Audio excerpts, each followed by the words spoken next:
And let's talk about training then. Is that a warm, that's how you, Well, here's the segue is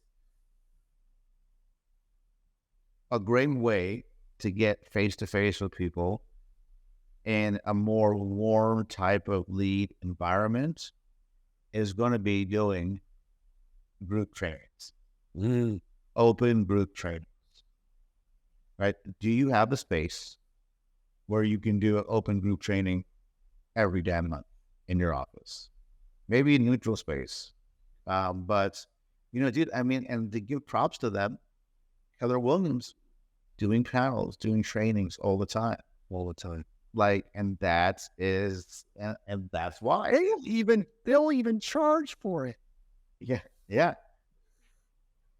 But like open training. So if you want to recruit agents in a warm environment and have people come to your office where you can get face to face with them, do some open trainings and panels, right? And have people come into your office.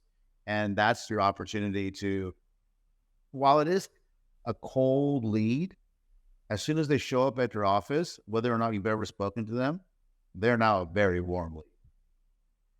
And that has worked extremely well for us. My challenge has been, what many other people's challenges is the consistent execution of those things. But You can have brand agnostic panels. 100%. 100%. And guess sometimes your panel guests are people that you covet. Yeah. 100%, right? So, I mean, those are like, it's kind of like a big top view, not big top surface, but big macro global view of warm recruiting. Like I said, I do have a list. If you want more information, just drop me an email. We'll put in the show notes. Yeah, we'll put them in the show notes. But then cold. And what I've experienced is no one wants to do cold. They think it's hard. And if you're my competitor or any reside team, are a competitor of any of our reside teams, and you don't want to do cold, good, because we're coming. But like cold is harder. Cold is where sales and marketing comes in. And that's what we're telling our agents to do.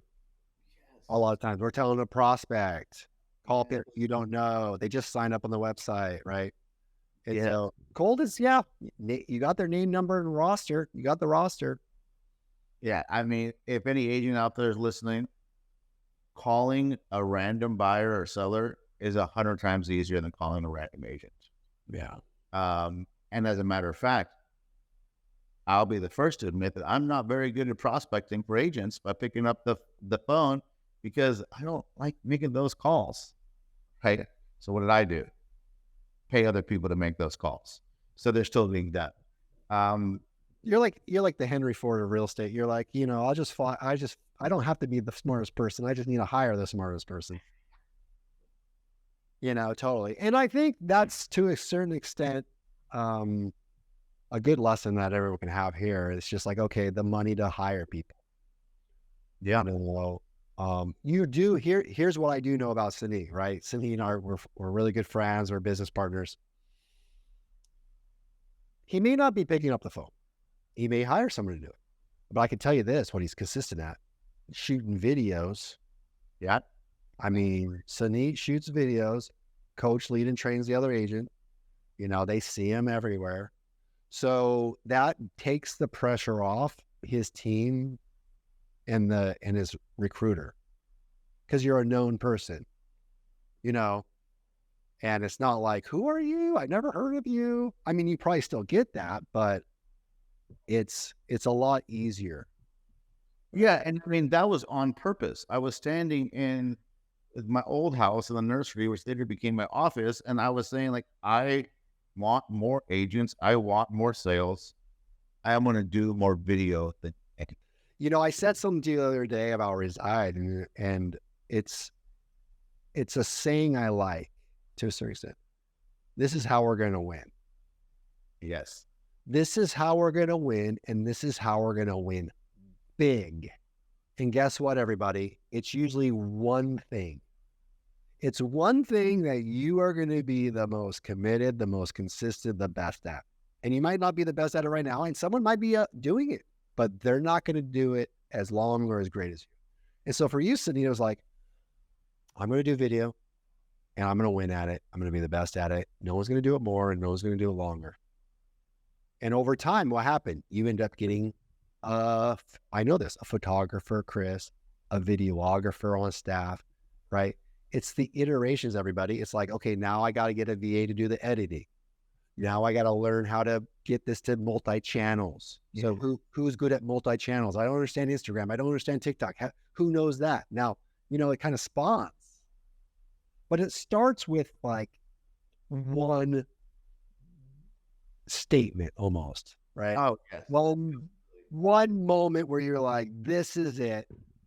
I'm doubling down on this. I mean, go to one of my personal YouTube channels. None of them are crazy high with subscribers, which is a whole other conversation. But you can see a lot of my old videos, and they were really, really bad.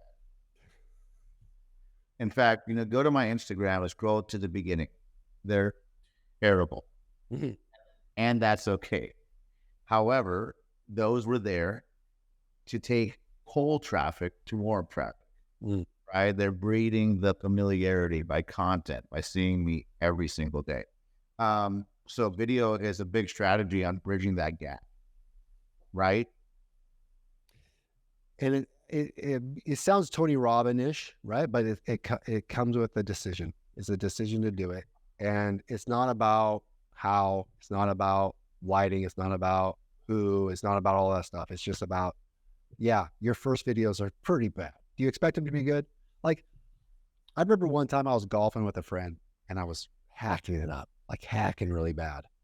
And I'm serious. I'm a serious dude, right? Well, until you get to know me, and then you know I'm you're serious dude. I'm kind of playful, but like on the exterior, I'm serious. I'm intense because it's the focus. A lot of times, really hyper-focused people come across cold and their facial expressions. Just know that, be aware. Anyways, my friend was like, wait a second. Like, when's the last time you played? I go, I've played like one time in 4 years. He goes, you shouldn't expect to be good at this. Like, this is golf. Like, have fun. Like, you can't, like, get it. I was like, whoa, you're right. Like, I shouldn't expect to shoot a 72. No wonder. But if I continue to play golf, I'm going to get better over time. And I got bomb. It's funny, I got bomb in 2011. And if I can log into my bomb account and see my first video, it's so bad. It's so bad. It was, hi, thanks for signing up at the Nick McLean Real Estate Group. I just wanted to put a face to the name. It's Nick McLean. If you need anything, reach out. And it wasn't that good at all, right? It's like, hi, I'm Nick, and you are at my website. I'm Tarzan, you Jane. Right? It was really, really bad. But guess what, Sunny? In 2011 and 12, guess what? It worked. It worked. Like, I thought I was a stud. Like, it actually worked because nobody else is doing it. Yeah. And they're still not. It's something that you can win at. Content creation. Like, you can win by volume. It doesn't have to be good because in the beginning, the volume, the reps, the practice is what made you good. So you just have to, start. And, like, full disclosure, I don't like 60% of what we put up it. Yeah. For my content. I mean, I'm really picky now because of so much volume. However, like, the consistency will win. The volume will win. And I want to post more. I was telling Chris and the crew, like, we need to post, I think I said like 4 times per day per account. And my team just like freaked out a little bit. Oh. But they like totally got real quiet. So we've scaled that back since, but to only twice a day. And it's really helped out. However, for recruiting, it's we just need to do a series on content.